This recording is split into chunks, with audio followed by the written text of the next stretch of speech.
Welcome, everybody, to the fourth day of Reshaping the Earth. We've had a very successful event with the hands-on participation of the volunteers at Diamond Mountain Retreat Center.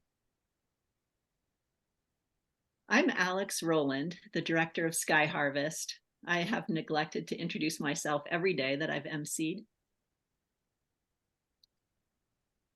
I want to thank everybody for being here, the online audience, translators, the tech crew who's recording the event and making sure everything runs smoothly. The presenters have brought us such valuable information every day, and we so appreciate. Most of them are just volunteering to come in and share their wisdom with us. Part of the goal of our summit is that people learn and then take this information back into their communities and share it. So if you're watching this recording later, then you have a responsibility to use this information and to share it with others. We all become speakers in a way, right? We're all learning how to talk about what's important and to share it as widely as possible. Today, I'm really excited to announce that we have Charlie McIntosh. Hi, Charlie. He's joining us from Pacific Biochar. And he's going to be talking about what biochar is, how it's made, and how it can be used as a tool for ecological restoration. Charlie's background is in chemical engineering, organic farming, and permaculture. We're thrilled to have him here to share this very valuable tool, and I can't wait to learn more. Charlie, over to you. Thank you so much for being here. Well, thank you, Alex, and thank you everyone that has put this together for inviting me to present on biochar. I've been passionate about biochar and soils for many years, and I hope to cover some of the basics here, introduce you to what biochar is, how it's made, and how it can be used, why you might want to use it. So without further ado, I will dive into the presentation here. And yes, thank you for the slides. I can see. So yeah, I work with Pacific Biochar. We are a California-based biochar manufacturer. We produce biochar at a relatively large scale, but we have roots. The company started with one individual making biochar in his backyard. And so we have experience with very low-tech, simple approaches to biochar, all the way up to large-scale biochar productions. I hope I can cover a good amount of that spectrum here. And so there will undoubtedly be a lot of questions, and I hope to leave some time at the end to answer as many of those as possible. So thank you again, and let's start. Can I see the next slide, please? What is biochar? I like to start here because there's a lot of confusion about the name, and the way that we think about biochar is that it is biomass charcoal used or found in soils. Could we go to the next slide, please? And the reason we describe it that way is because this isn't a new material. Biochar is as old as fire and plants have coexisted.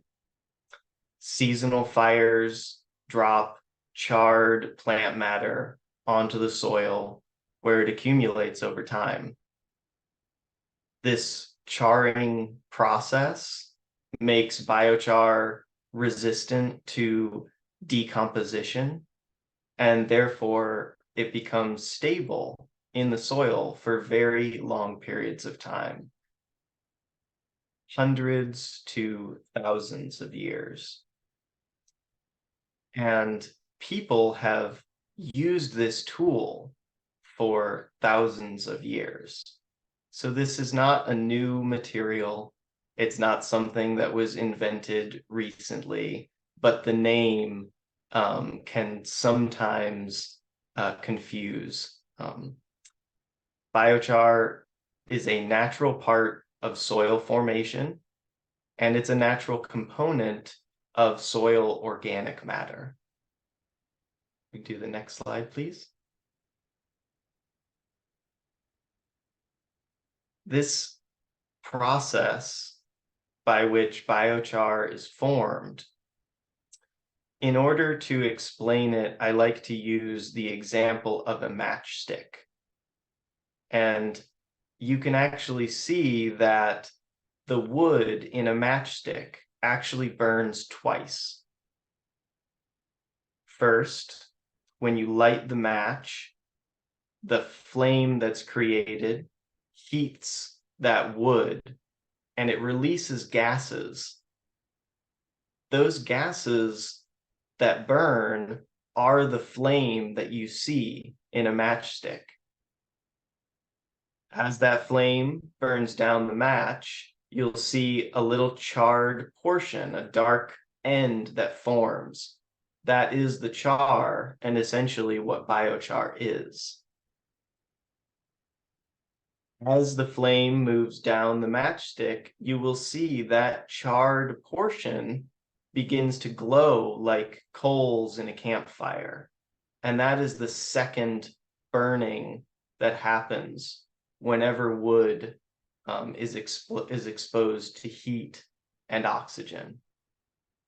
And so I give this example because it's an easy way to understand that making biochar happens in any fire, but to hold on to the biochar, you need to put out that fire between the first phase and the second phase, between the flame and the burning gases and the burning of those coals. We want to hold on to those coals, to the charcoal that is created before it burns all the way to ash. And so you can make biochar out of almost any type of biomass: wood, straw, branches, even manures can be used to make biochar. These different materials will produce biochars with very different properties. And in general, the woody materials will produce a biochar with a high carbon content and very low amount of ash.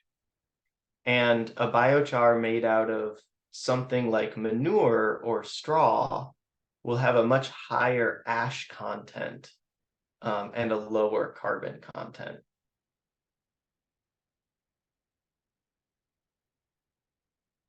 The ash comes from the mineral component of the plant or tree that the biomass came from.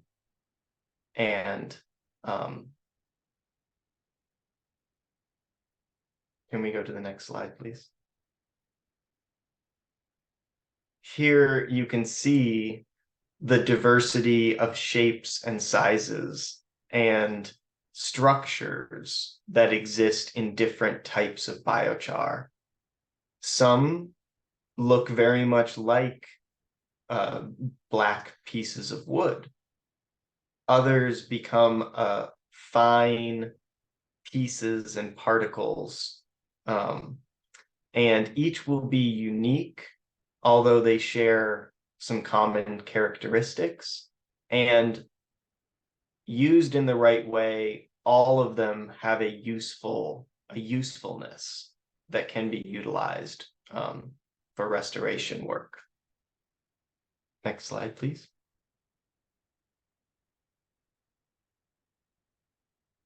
People have used biochar and intentional burning patterns similarly to improve soils for thousands of years. Many of the most fertile soils in the world already contain significant amounts of biochar, whether naturally occurring from fires or from human-made intentional applying biochar or making it in place. One very popular example of this are the terra preta soils in the Amazon basin. And this is one of the places that biochar gained a lot of attention in recent decades.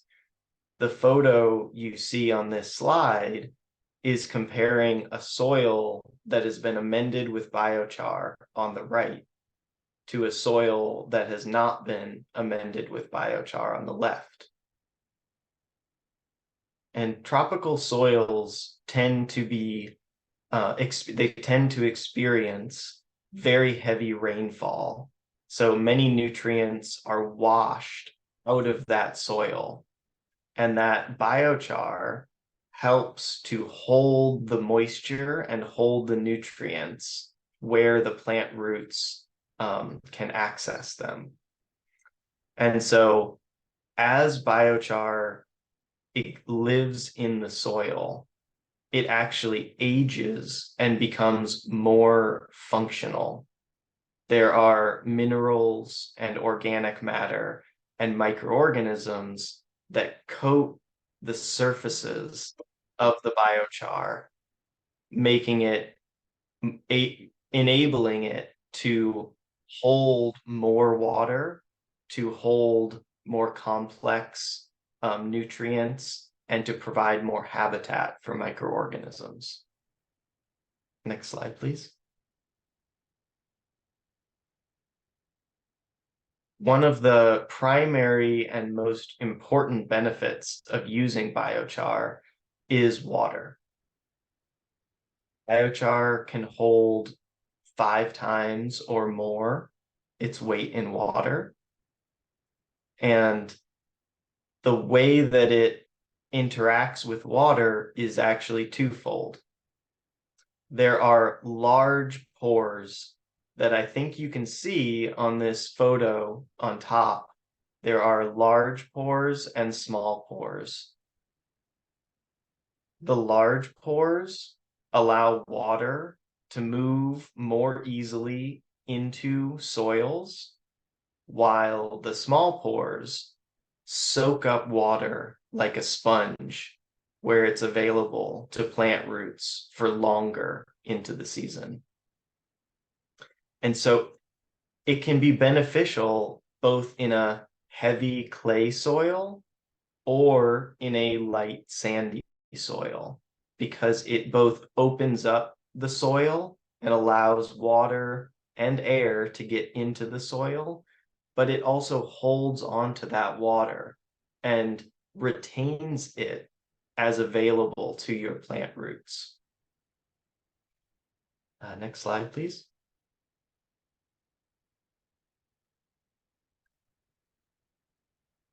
That unique structure with large pores and small pores provides an ideal habitat for microorganisms in the soil. Air, water, and nutrients all become trapped and stick to the surfaces, the inner surfaces of those pores, creating an environment that stimulates biological activity. Here in these photos, you can see fungal hyphae and root hairs growing into and on these pieces of biochar. They've actually chosen and preferentially grow with and on and in the biochar.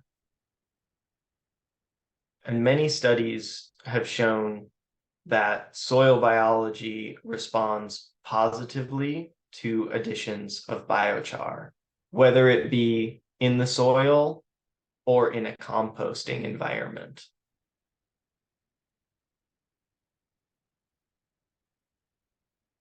There is a lot more to say about how biochar influences soil biology. I'd be happy to answer any questions about this after the talk. It could be its own presentation. Next slide, please.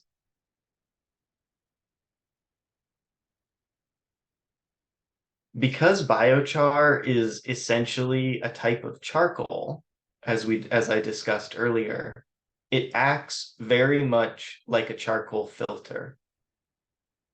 Nutrients and other charged particles will stick to the biochar surfaces where they are held plant available and released slowly over time. What this means is that less nutrients are lost to the environment, either washed into the groundwater or released into the air. And if you are applying nutrients like fertilizers or other amendments, less are needed to achieve the same results. And that is because biochar acts as a reservoir for those nutrients, and it will soak up extra nutrients and release them slowly over a longer period of time. Next slide, please.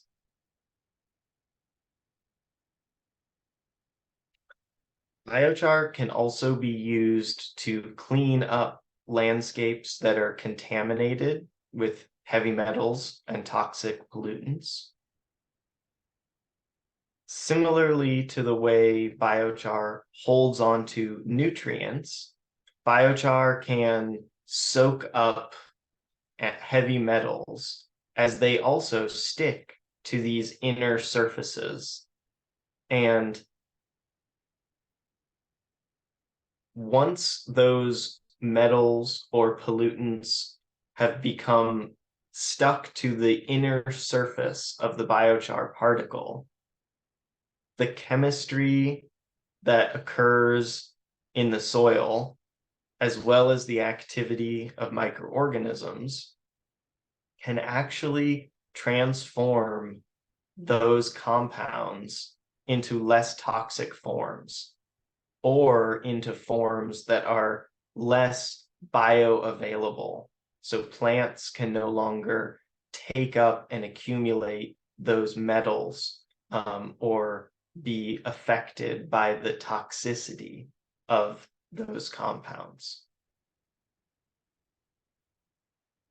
In effect, what this does is it creates a filter in your soil, and this filter makes it less likely for those toxic compounds to wash into your groundwater or to be transported as runoff, because not only does biochar hold on to those metals and pollutants, but it also helps to make them less toxic through weathering that occurs and the chemistry that occurs in soil, as well as the actual biology that can transform those the forms of those toxic compounds and make them less toxic. Next slide, please. So now I'd like to talk a little bit about how biochar is made. We've discussed why you might use it and where it comes from, but how do you actually make it on site? There are many different ways to make biochar, and I will go over just a few to give you an idea of how biochar can be made at many different scales. Here we have perhaps the simplest method, where a burn pile is managed as a conservation burn. The pile is lit from the top, and as the material below is heated, it releases those gases that I mentioned earlier in the presentation. Those gases must pass through the flame before leaving the burn pile. This makes for a very clean burning fire with very little smoke. And it allows, as that occurs, coals drop out and drop down into the pile, where they start to build at the base of the pile, and you will develop this bed of coals at the base of the pile. Now, it's very important, as that bed of coals grows, at a certain point, the fire on top will meet the bed of coals from the bottom. And that is the point when you must extinguish the fire. Otherwise, it will continue to burn, and it will burn all of those coals to ash. But if you can halt the fire before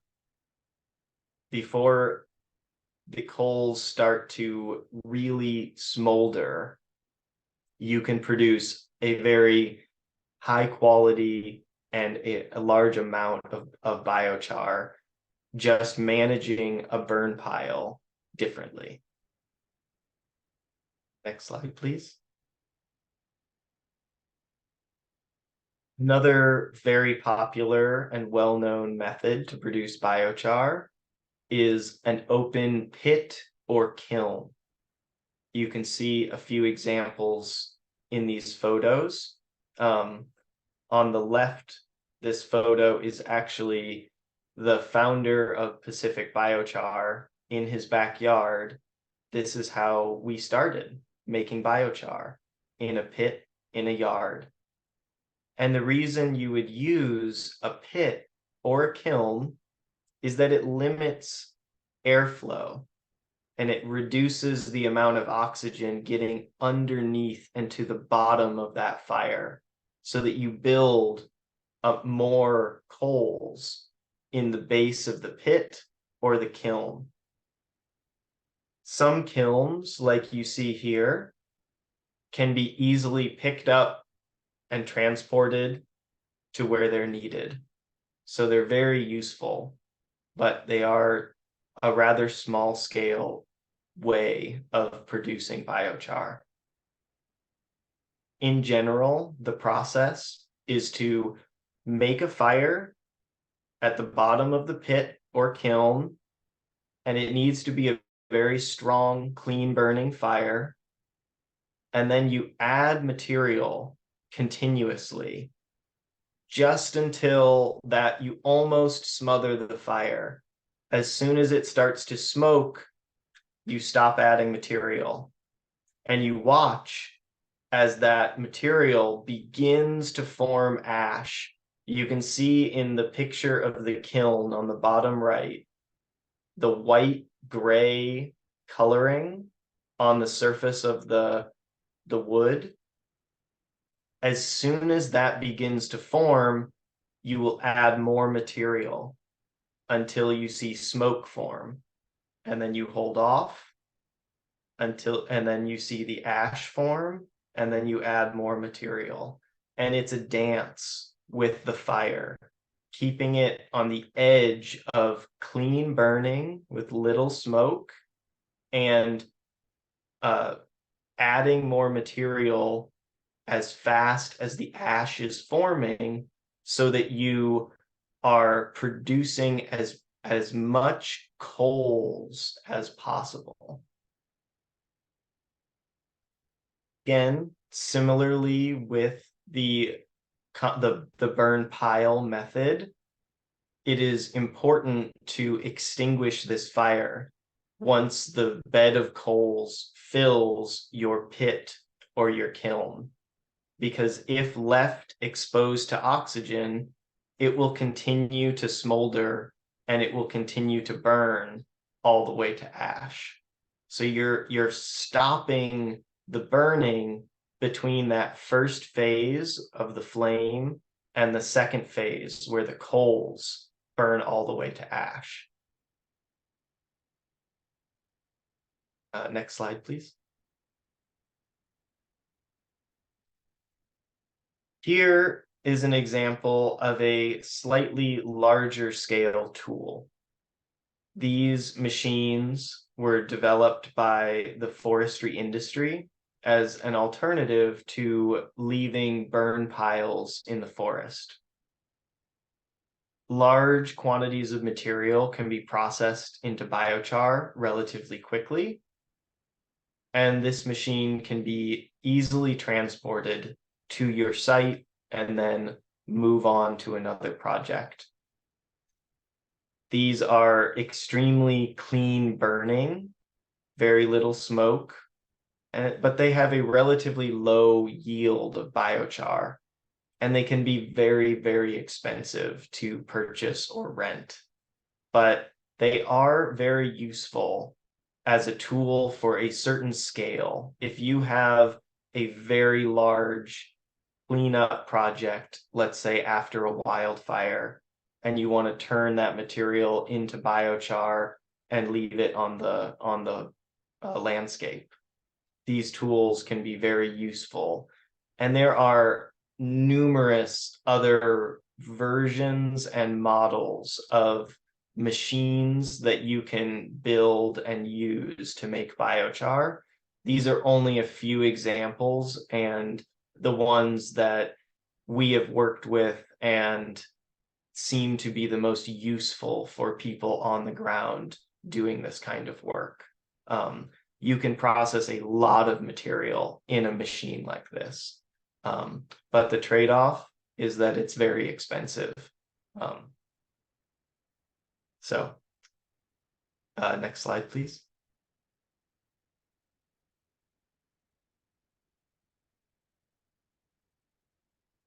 The last example I'd like to give is the largest scale, which is what we at Pacific Biochar have actually pioneered in California, which is modifying existing biomass power plants to produce biochar.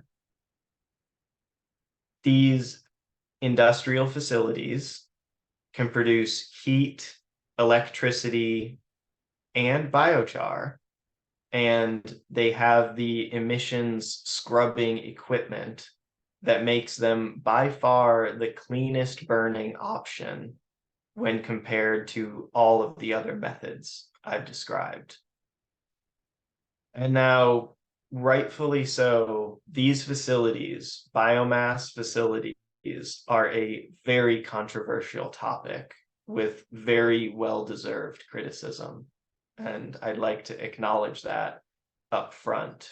But our perspective has been, and our goal has been, to utilize existing infrastructure, to not build these facilities from scratch, to use existing facilities to make the transition to better systems easier and more possible. And this is the only way that we have been able to produce biochar and make it available at a large scale, a scale large enough for large scale restoration and agricultural projects. The other methods are wonderful methods to produce small amounts of biochar on site.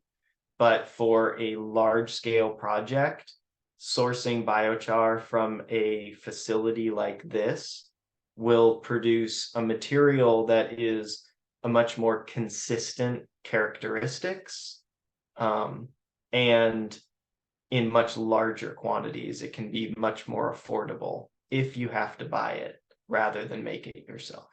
So I wanted to present this last option, to give you an idea of the different scales at which biochar can be produced. Next slide, please. So an important consideration for all of these methods, and especially the larger scale methods, is where the biomass is coming from and its alternative fate. So we're located in Northern California, where there have been catastrophic, massive wildfires. And even though California is a fire ecology landscape, fire is a natural part of this landscape, there has been an excess of biomass, an overload of fuel in the forests that contributes to these relatively much larger scale fires. And so there are efforts to improve the forest health by thinning and reducing the fuel load in those forests. So in our context, it is appropriate to utilize that biomass, in a way that can be returned to the ecosystem.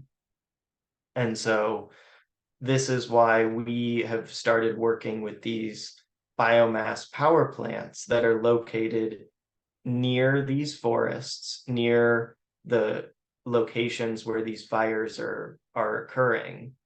And we're able to source material from the fire mitigation projects, turn it into biochar that can then be reapplied in either the forest or in agricultural operations. As many may know, California is also a very agriculturally productive state. And unfortunately, many of the soils have been degraded significantly through those activities. And by addressing the excess fuel load in the forest, turning that biomass into biochar and using that to improve and restore the health of the soils that we depend on to grow food. We believe that's a beautiful cycle and a part of what would have naturally been occurring in California for thousands of years, with a little less trucking and a little more influence from the rain and floodplains. So I wanted to end on this, and I have just 2 more slides to show. Could you show the next slide here, please? So this is a photo, a side-by-side photo that shows a one-time application of biochar, or what they were calling high carbon wood ash, that came out of one of these biomass facilities. And 30 years ago, the field on the right-hand side received a one-time application of this biochar. The field on the left-hand side did not receive that application of biochar. And as you can see, this was a one-time application 30 years ago, and the impact is still visible today. Could you show the next slide, please?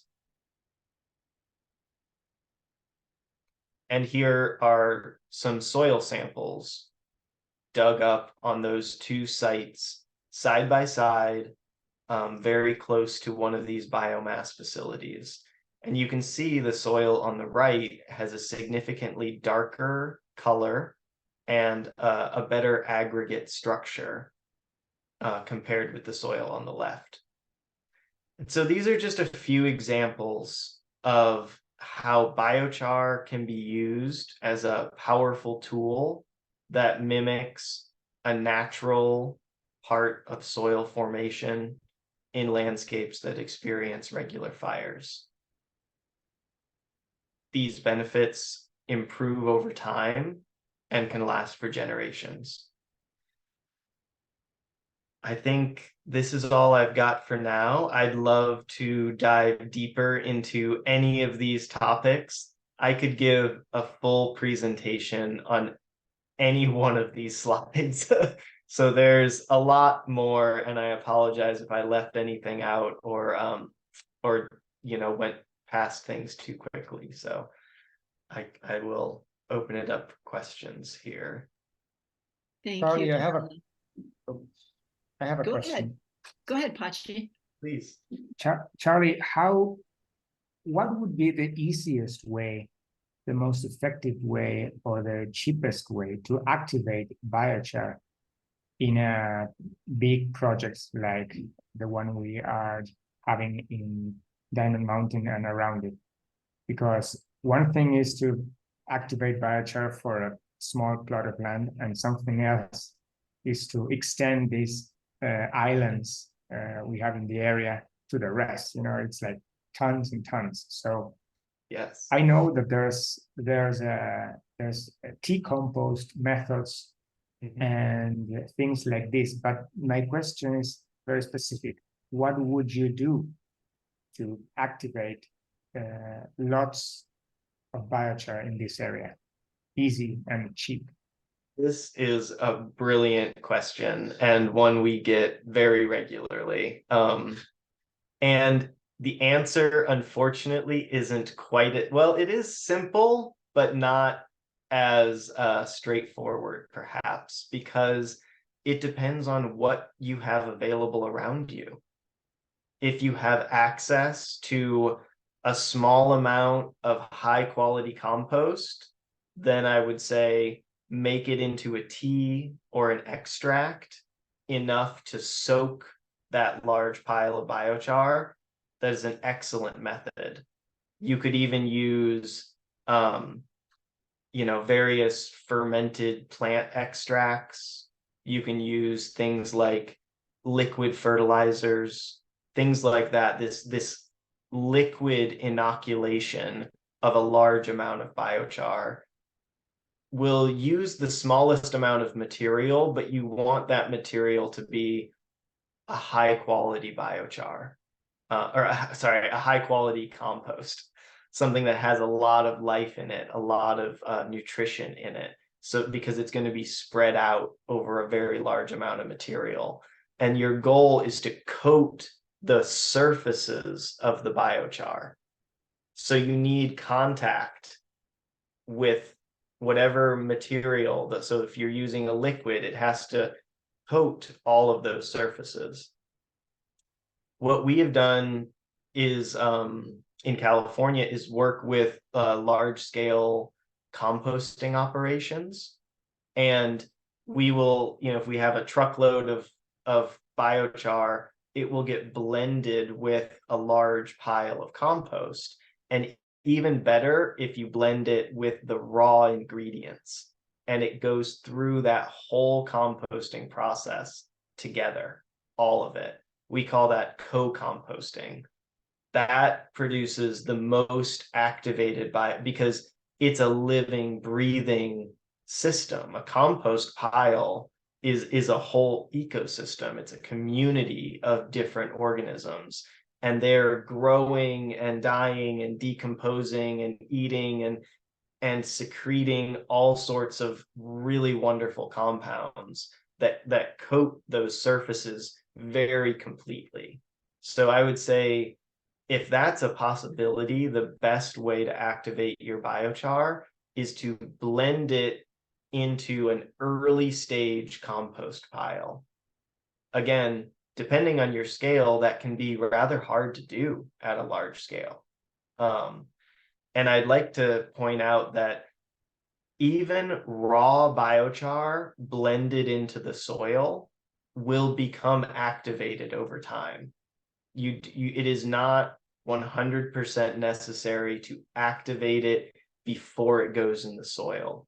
There's already organisms in that soil. Even the most degraded soils will have a few species hanging on that are still alive, and the biochar will provide them the habitat they need to proliferate, to grow exponentially. And it does take more time. You have to have patience. If you're trying to get a crop or a very short-term result, you would want to go through a pre-activation process. But I just wanted to say, blending just with soil is a great way. Soil and water is a great way to activate biochar. It does not necessarily need huge amount of compost or other material that you have to truck in from someplace else. I guarantee there's something available close or even on site that could be very effective. And again, it depends on your goals. How near term do you need the results? Because even just blending the biochar in the soil, over time, it will age, it will stimulate the activity in that soil enough to coat all those surfaces. So that's a little long-winded. Thank you, Charlie, for the thorough answer. I noticed during question and answer, it's easy to forget to pause for the translators. So don't forget to take some breaths. I actually wrote a couple questions in the chat, so I'll ask them to you. One of them is more regarding probably chemical engineering. Maybe it's too complicated. Why does the biochar hold pollutants and protect the environment from pollutants at the same time making nutrients available to the environment? It seems like an odd thing. And then my other question is more simple. Do you quench the fire with water? Or do you quench the fire with soil? How do you put those fires out at the perfect moment? Okay, great questions first and foremost. I will answer the second one first because that is a little easier to answer.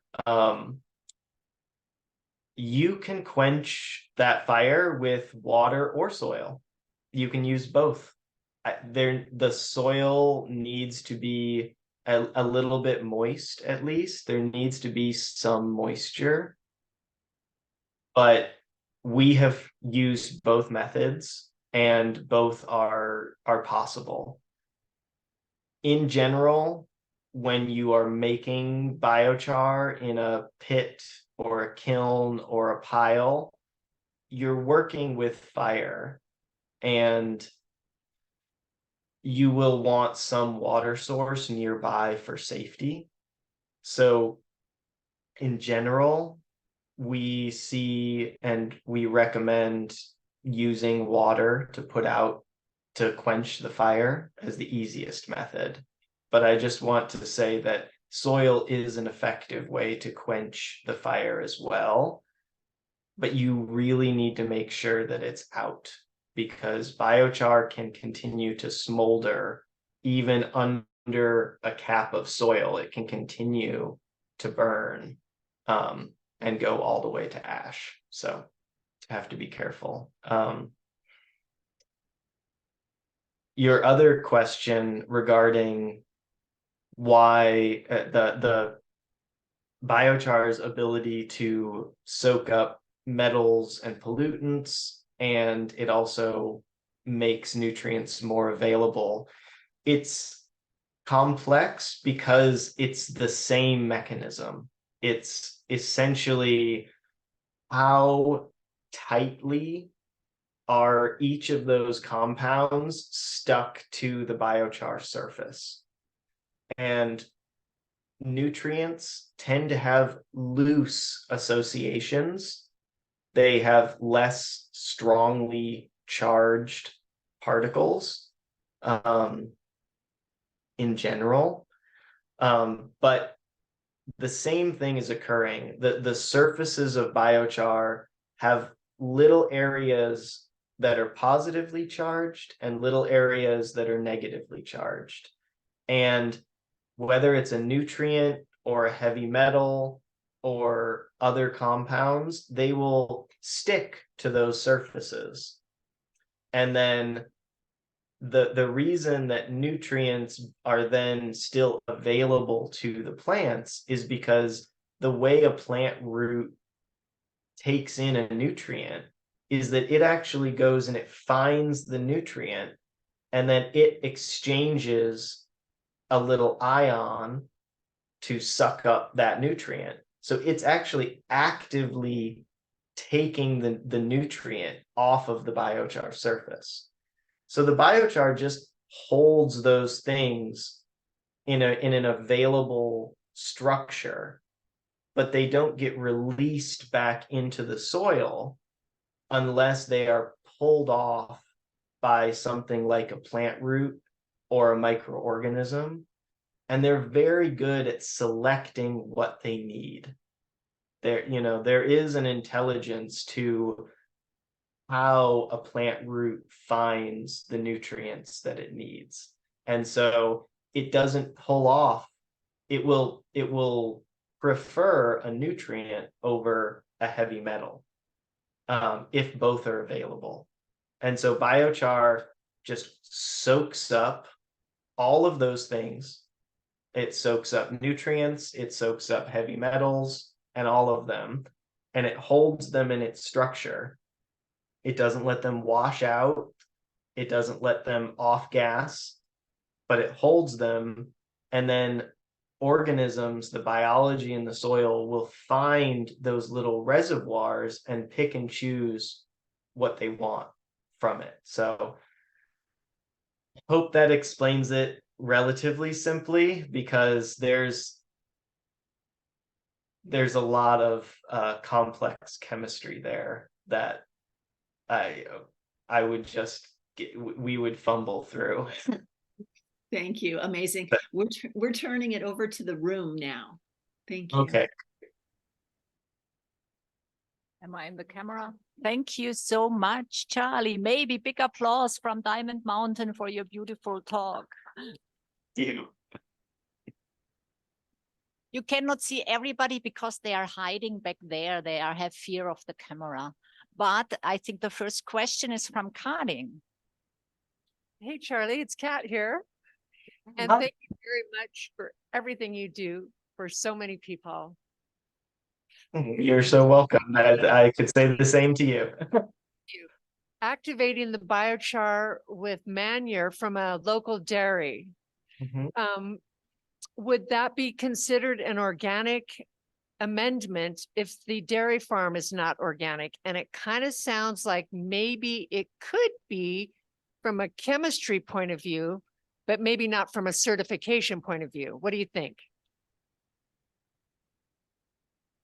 I think you answered your own question. It is technically organic from a chemistry point of view. It's organic molecules, but from a chemistry point of view, petroleum is organic. It's an organic compound.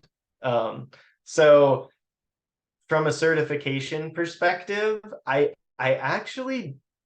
do think non-organic dairies, the manure that comes out of non-organic dairies, can sometimes still be considered an organic input material for certification. But from the biochar's perspective, you are going to achieve very good activation with a material like that. Many of the things that you would be wary of with a non-organic dairy manure would be things like heavy metals and or salts or other residues that the biochar will soak all of that up also. And like I mentioned in the previous answer, it's then the plant roots that get to choose what they want to take up.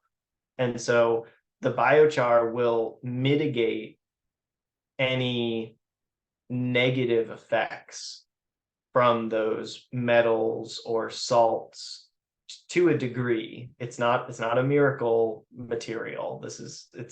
But it would help mitigate any negative effects and help amplify the positive effects, that manure. I can't. Would we have to put the manure into water solution to soak the biochar, or can we just put a layer of biochar and a layer of solid manure on top, and a layer of biochar, a layer of manure, and leave it to compost? Leave it to compost. That will work just fine. Yeah. I have a quick question. I'm just curious. Oh, okay. I just have a quick question. I'm just wondering about the quantity that you should use. Is more better, or like should you, yeah, is more better? In general, yes, but there's some caveats to that. It firstly depends how deep are you incorporating the biochar. The way that we like to think about application rates is how much organic matter am I adding with this biochar treatment? And so you think about the volume of soil that you are treating, and what percent organic matter are you adding to that soil? And I say that because if you are adding more than 2% organic matter in one application, it's kind of an upper limit that we've seen. You can continue to add biochar every year for almost ever. I mean, it will just keep, you'll eventually end up with more biochar than soil. So that's the only kind of limiting factor. But as long as it has time to age in the soil, it's just it's just organic matter. It forms, it's not toxic at any levels. There have been reports at very high application rates of raw biochar. When it's raw, there's nothing on those surfaces. And so when you stick it in your soil, it's going to start to soak up and all, the nutrients and minerals and organic matter in that soil will stick to those surfaces. And so it's not the same as nutrient tie-up that you get when you add like wood chips or sawdust. It's a different mechanism. When you add wood chips or sawdust, the reason that something like nitrogen becomes less available is because the organisms in the soil are feeding on that carbon in the wood chip or sawdust, and they need nitrogen to make proteins in their bodies. So they eat up the nitrogen and the carbon. With biochar, it's not a food source for microbes. They can't eat it. And so the only thing that's happening is those surfaces, when you have it's like if you had, how do I put this? It's like when nutrients move from an area of high concentration to an area of low concentration. And so inside the little biochar is a very low concentration of nutrients. So from the soil, they will slowly kind of migrate into the biochar until it reaches like an equilibrium, until the concentration inside the biochar is the same as outside the biochar. So I say that, if you add too much biochar, there's a lot of movement of the nutrients into those particles. So that would be the only risk. But like I said, they're still more available. They don't get consumed by the microorganisms and then assimilated into their bodies. So I hope that answered your question. Yeah. Maybe I'll scoot over real quick. There I am. I have what probably is not a quick question, and that is, I actually have like 5 questions, but one is, how would you recommend that we could use this, or anyone could use this on a household level or a homestead context? I have seen some videos even of people making mini kilns in their wood stove. Mm-hmm. So that's just again, a simple question with probably a long, complex answer given on the context. So It's a great question, and I think simpler than it might seem. As you mentioned, there are little devices that you can put in your wood stove. It's essentially a canister that has holes so that it heats up and releases the gases that get burned in your wood stove, leaving biochar inside the canister. I think another great method on a home scale or homestead scale would be the conservation burn. Many people are already doing a burn pile. And so instead of just lighting it from the bottom and burning it all the way to ash, to light it at the top and allow that bed of coals to build up and to put it out before it goes all the way to ash. And then that would be how to make biochar at that scale. And then how to use it. I generally recommend that people on a home scale or homestead scale just mix the if you're composting your food scraps, or maybe you have a few animals with the bedding and manure, and you're doing a little bit of small composting, just add the biochar and the wood ashes into that compost pile and just let it all become one material together. You've activated the biochar, you're already composting. Try not to make this an additional thing you have to do every year. So in your wood stove is great. You're already heating your house with it. If you have a burn pile, manage it so that you make biochar. If you're doing composting, add that biochar and or wood ash to the compost pile. And then amend your garden or your landscaping. Any soil would be a great place to use and apply that biochar and compost. So make it as simple as possible. Mm-hmm. Thank you. Oh, I think she might be speaking. Oh, there. water holding capacity, irrespective even of inoculants for plants. I think I missed the first half of that question. I just heard water holding capacity. Yes, can we use biochar just as an amendment to help hold water for plants?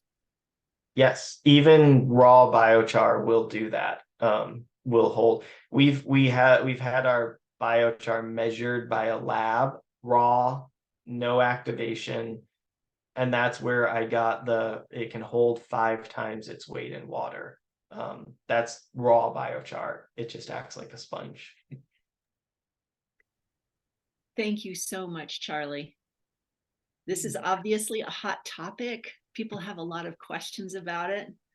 I think Pacific Biochar maybe can be reached. I don't know if there's further ways that people can ask more questions of you, but you can put in the chat, Charlie, if you have a contact that you can give out.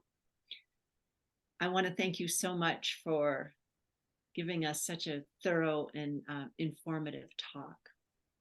Thank you. I can't thank you enough for inviting me, and it was such a pleasure. I hope it was beneficial and useful for everybody. There's so much more to talk about. So please reach out. I'm putting my email in the chat, and I'll also put the Pacific Biochar website. We try to publish a lot of educational resources just to let people know what is this material and how do you use it. So I hope you find that useful. Please reach out. Don't hesitate. I love talking about this. So thank you so much. Great. Thank you so much. I want to thank again the translators, the tech team, all the online audience, everyone at Diamond Mountain, staff at Diamond Mountain who's supporting the volunteers with food, which is always the most important thing, and comfortable beds. I hope that more people can join in person as our summit grows. This is our first annual. And I also want to let you know what's happening this afternoon. The second talk today will be Caleb Weaver from Borderlands Restoration Network. Caleb is going to be talking about how to support wildlife in our own backyards. I think that will be a very interesting topic for everybody. And Caleb has been instrumental in organizing this summit and supporting all of the restoration work going on at Diamond Mountain Retreat Center. So look forward to hearing Caleb's presentation later today. Thank you all very much for tuning in. Thanks again, Charlie, for being here. And tomorrow's the last day of the summit. So all those people working hard out there in the heat, they have one more day to go. So be sending your good wishes to them. And thank you all so much. Bye. See you at 3 Arizona time.